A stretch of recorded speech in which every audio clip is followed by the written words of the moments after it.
Hello friends, welcome to my channel. आज मैं बनाने जा रही हूँ लौकी की खीर। लौकी की खीर बहुत ही टेस्टी बनती है और इसे आप व्रत में बनाकर खा सकते हैं। लौकी की खीर बनाने के लिए मैंने यहाँ पे सिर्फ दूध यूज़ किया है।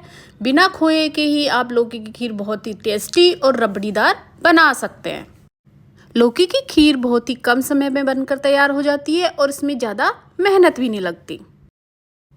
लौकी की खीर बनाने के लिए मैंने यहाँ पे 300 ग्राम लौकी ली है, 4 से 5 बारीक कटे बादाम, 4 चम्मच चीनी, 1.5 चम्मच घी, 4 से 5 बारीक कटे काजू, 1 छोटी चम्मच इलायची पाउडर, 3 से 4 कटे पिस्ता, 1 चम्मच किशमिश लिए और आधा लीटर दूध लिया है जिसे मैंने उबलने के लिए रख दिया है। जब तक दूध उबलकर तैयार होगा, लौकी को अच्छे से धोकर पील करके उसको कद्दूकस कर लेंगे। खीर बनाने के लिए हम लौकी के बीजों को यूज़ नहीं करेंगे, उनको निकाल देंगे और लौकी को अच्छे से कद्दूकस करेंगे। कद्दूकस करने के बाद में हम लौकी का अच्छे से निचोड़ लेंगे ताकि उसमें जितना भी पानी है वो निकल जाए।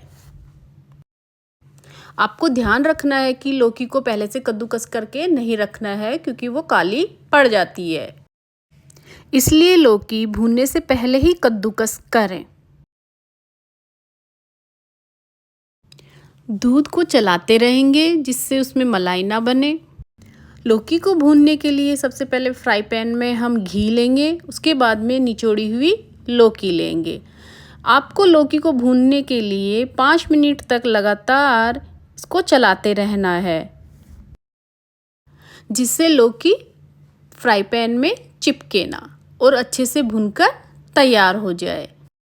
लौकी की खीर बहुत ही स्वादिष्ट बनती है, इसे आप कभी भी बनाकर खा सकते हैं। आप अगर ये लौकी की खीर एक बार खा लेंगे तो आप इसे बार बार बनाकर खाना पसंद करेंगे। धीरे धीरे हमारी लौकी अब भूनने लगी है। जैसे ही लौकी भूनकर तैयार होगी, इसको हम उबलते हुए दूध में ऐड कर देंगे। लौकी को ऐड करने के बाद में हम दूध को चलाते रहेंगे जिससे लौकी इसमें अच्छे से मिक्स हो जाए। इसके बाद में हम इसमें चीनी ऐड कर देंगे। अब धीरे धीरे खीर हमारी पककर गाढ़ी होने लगेगी और जैसे ही ये गाढ़ी होने लगेगी, हम इसमें किशमिश, बारीक कटे हुए पिस्ता, काजू, बादाम, इलायची पाउडर, ये सारे इसमें ऐड कर देंगे। खीर जब ऑलमोस्ट पककर तैयार हो जाएगी तभी हम इसमें सारे ड्राई फ्रूट ऐड करेंगे।